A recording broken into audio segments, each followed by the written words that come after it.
Breaking news today: the history of the conflict between Russia and Ukraine after 500 days of fighting. The conflict between Russia and Ukraine has continued for 500 days so far.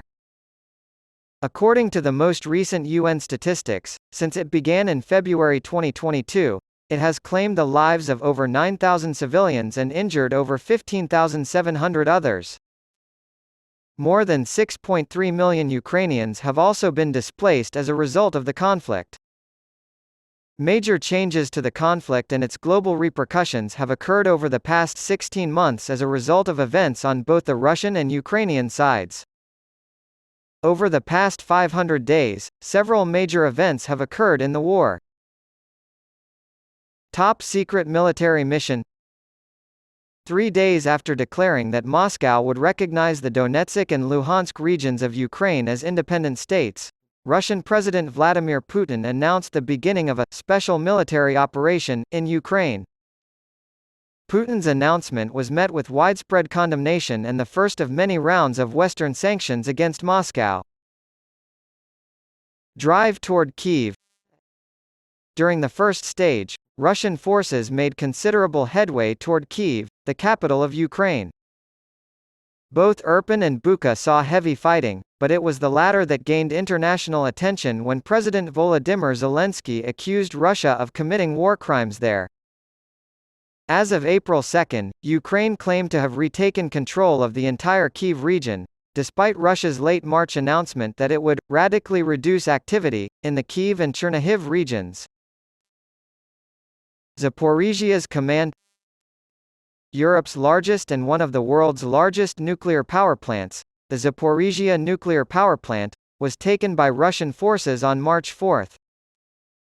Fears of a nuclear disaster have been exacerbated by repeated accusations from Moscow and Kyiv that the other is shelling the plant and its surroundings.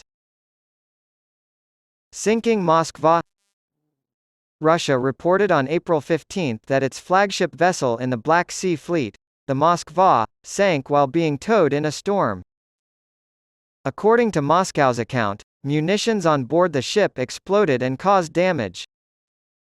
Ukraine claimed responsibility for the missile strike on the strategically significant ship. Istanbul grain trade.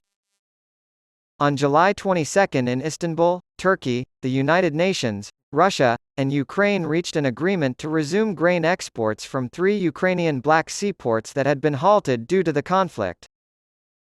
As part of the agreement, a coordination center was set up to ensure the safety of transportation corridors and conduct joint inspections at harbor entrances and exits. The contract's initial term of 120 days has been extended multiple times in the past year. Russia's partial mobilization. On September 21, Putin approved a partial mobilization of the country for the first time since World War II, which will result in the conscription of 300,000 Russians between the ages of 18 and 50. Annexation of Ukrainian territory without consent. On September 30, Putin announced the unilateral annexation of 4 regions of Ukraine: Donetsk, Luhansk, Zaporizhia, and Kherson. The announcement followed referendums held by pro-Russian authorities in the regions from September 23 to 27.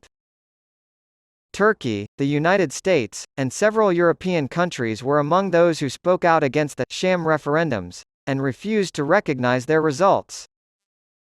Zelensky responded by signing a decree that recognized the invalidity of Russia's annexation of the 4 regions and the annexation of Crimea in 2014. Kerch Strait explosion. The Kerch Bridge, which connects Russia and Crimea, was severely damaged in an explosion on October 8. Putin claimed it was a terrorist attack, orchestrated by Ukrainian intelligence, blaming them for the deaths of at least 3 people, which Kyiv neither confirmed nor denied.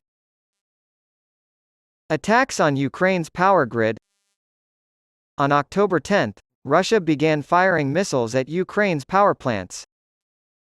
Putin justified the attacks by blaming Ukrainian intelligence services for the explosion on the Kerch Strait Bridge and other terrorist attacks. The Russian withdrawal from Kherson. Russia ordered the withdrawal of its troops from the southern Ukrainian port city of Kherson to the left bank of the Dnieper River on November 9. Sergei Shoigu, Russia's defense minister, said the decision was made to prevent casualties among Russian troops. The Russian military withdrew across the river 2 days later, according to the Defense Ministry's official statement. To the United States with Zelensky.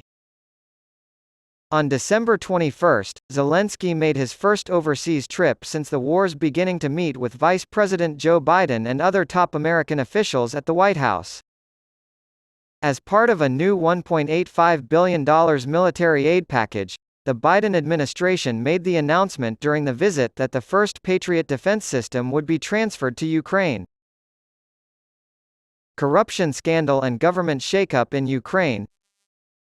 On January 23, Zelensky announced that he would be reorganizing various departments across the government, including the ministries, the administration, and the police. The change was made to bolster the state and combat claims of pervasive corruption. Many Ukrainian officials were removed from office or resigned in the days that followed.